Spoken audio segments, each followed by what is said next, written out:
Okay, everybody. We got a lot to talk about today.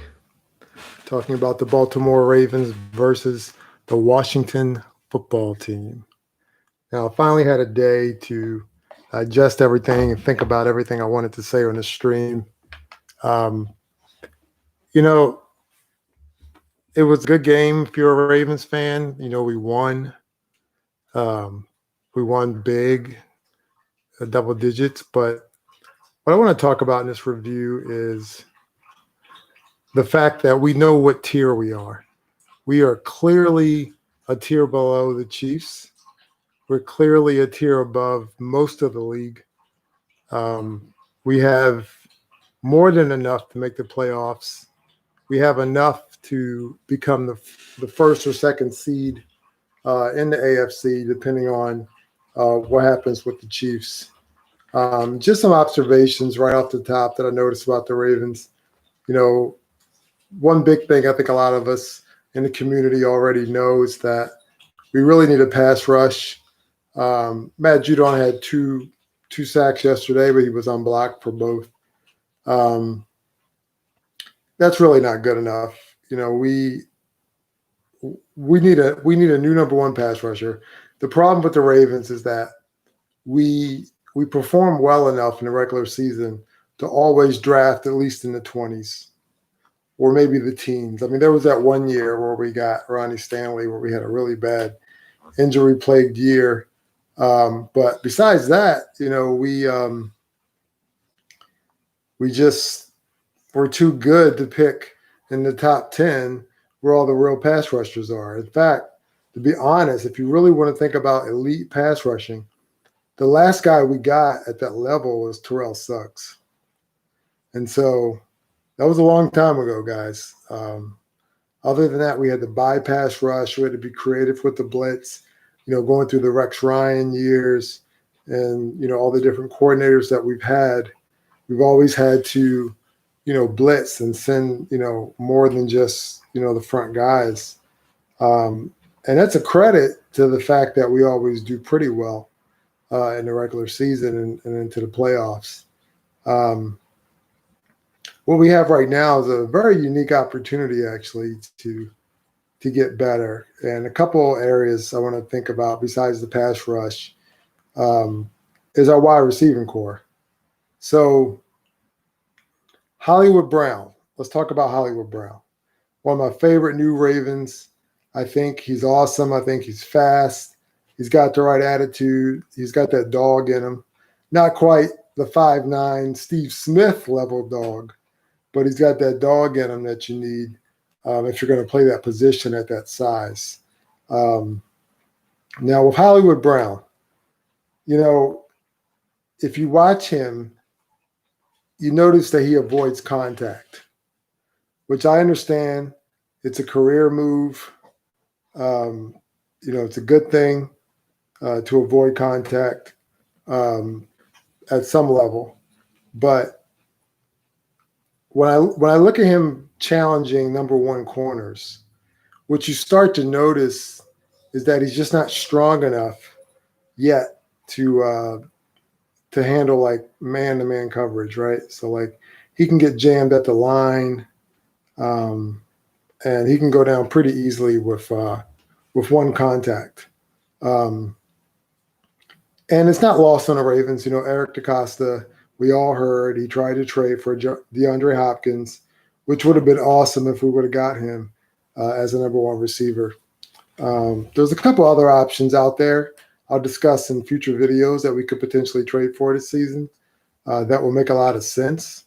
But for right now, I see the trend of Miles Boykin and Willie Snead actually decreasing their playing time, while Devin Duvernay and James Prochet are increasing theirs. As a slot receiver, Duvernay is really strong. He has more of that Steve Smith in him. I like to see more of him on the field. I think with his elite speed, that could be very dangerous. He also can play the outside. For me, the jury's still out on James Prochet. I'm a little confused. He seems like a great route runner, a great catcher of the football. The only issue potentially with him is his speed. But hopefully he can use his route running to get open, similar to what we have with Anquan Bolden. I think James Prochet can be that type of route runner. That even when he's covered, he's actually open. And so let's move on to another piece with the team that I noticed that is sort of in flux, still trying to figure out awkwardly, actually, is our running game. I think the rookie J.K. Dobbins is a natural athlete. I think he's still working on his NFL vision because he still gets kind of stuffed at the line a little bit. He's better if we'd like toss him the ball to the outside, let him use his speed instead of his vision. I think right now he's still working on that rookie vision and really getting that locked down. I think Mark Ingram is he's 10 years in the league, but he's not an old decade running back because he always shared the load. So I think he's fine for this year. And so, when we go down the list of our running backs, I think J.K. Dobbins is the future. But obviously, we got to talk about our bruiser, right? And we all know who I'm talking about. I don't even have to mention his name. Should be the starter, not just a fourth quarter guy. It's a shame that they're kind of holding them back. They're holding them back almost like seemingly to hold back his value. It's not the first time, teams have done this with players. But, we're talking about Gus the Bus, baby. Gus Edwards, our best running back overall. A guy that defenses do not want to see. And, when we look back at this game, I want you guys to think about something here. Dwayne Haskins. He was 32 of 45 for 314 yards. I want you to think about that. And I also want you to pay attention to the fact that we actually lost the time of possession battle. That's right. We lost the time of possession battle to the Washington football team. And what does that mean? That means that we had slightly more trouble stopping the run than we would have liked, guys. And as a Ravens fan, pretty much my whole life, stopping the run is what we do. We run the ball better than anybody, and we stop the run better than anybody.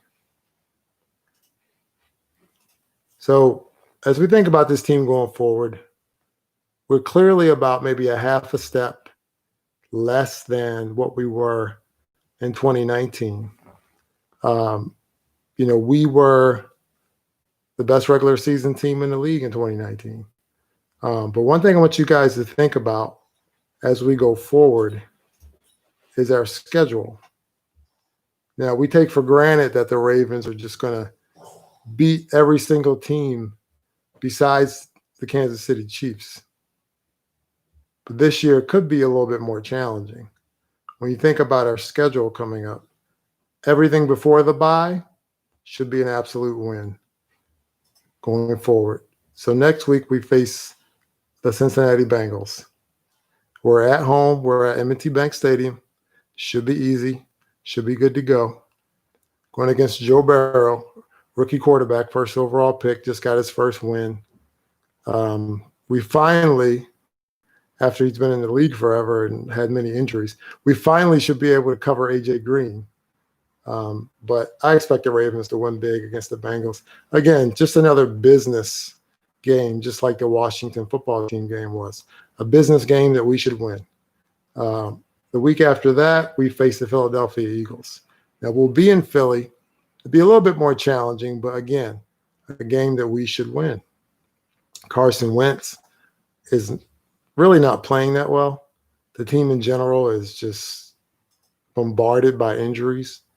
The Ravens match up well against the Eagles, and I expect them to come up with a victory somehow.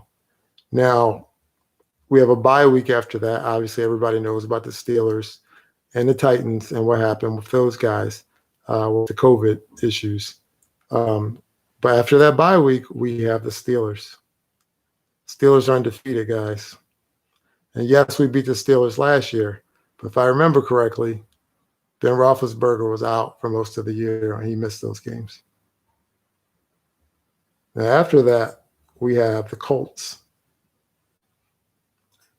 Sneakily, the Colts have the #1 defense in the NFL. And we all know they have Phillip Rivers. And everybody remembers a couple years ago, in the playoffs, we lost to the Phillip Rivers-led Chargers. So that's not going to be easy. Then after that, we're at New England. Again, not easy. Bill Belichick has all these weeks and weeks to game plan against Lamar Jackson. We know what that can look like when Bill Belichick is given time. So again, a challenge. Then we got the Tennessee Titans. Who, do I even have to say anything? Last year's playoff game, arguably the worst game in the Lamar Jackson era. All of our hopes were up, and Tennessee brought that running game, and don't have to say anything else about that. And then we're at the Steelers. After that, do I have to say anything else about that? It's going to be, a pretty rough game. We don't know, who's going to be around by this time in the season with COVID and injuries. Anything can happen this year. So it's going to be tough. I mean, after that, we got the Cowboys and the Browns, Jags, Giants, Bengals. So it gets a little easier at the very end. But guys, I'm telling you, with this 2020 Ravens, if we don't sort of just work out the kinks that we have, it's not going to be as pretty as last year. We do have quite a few kinks. There's still time to make some trades. And I'll be uploading videos about some of the trades I think we should make to help our pass rush, to help our receiving core, and just kind of, keep everything together as we go forward, because there's a big opportunity here to increase the playing time of our rookie wide receivers and just get ready for the next half of the season. So, I mean, got to be able to set the edge, got to be able to stop that run game from coming downhill on us. Keep running Gus the Bus, but also keep him healthy. That's something that we got to manage. I think if we can do that, going down the stretch, we can make the playoffs. The first goal is always to win your division. So let's do that. Let's see where we are. I appreciate you guys tuning in to my first game review. David, the comic gamer nerd. Everybody knows this channel is for everybody. I'm a DMV guy, so my teams are the Ravens and the Capitals and the Nationals and sometimes the Orioles. But this channel is for everybody. Happy you guys came through. Happy you guys gave me a chance. And I look forward to uploading more videos soon. And I hope you guys have fun watching Monday Night Football tonight. We got 2 games to watch. I'm looking forward to it myself. Getting killed this year in fantasy, I can tell you that. Just with all the unpredictability. But other than that, guys, it's been fun. It's been awesome. Stay tuned to the channel. We're going to talk football. We're going to talk hockey. We're going to talk diversity. We're going to talk diversity in hockey, which is one of my big passions. We're going to talk nerd culture as well. We'll cover a little bit of video games and things like that. So, just stay tuned, guys. And I appreciate it. And have a good evening.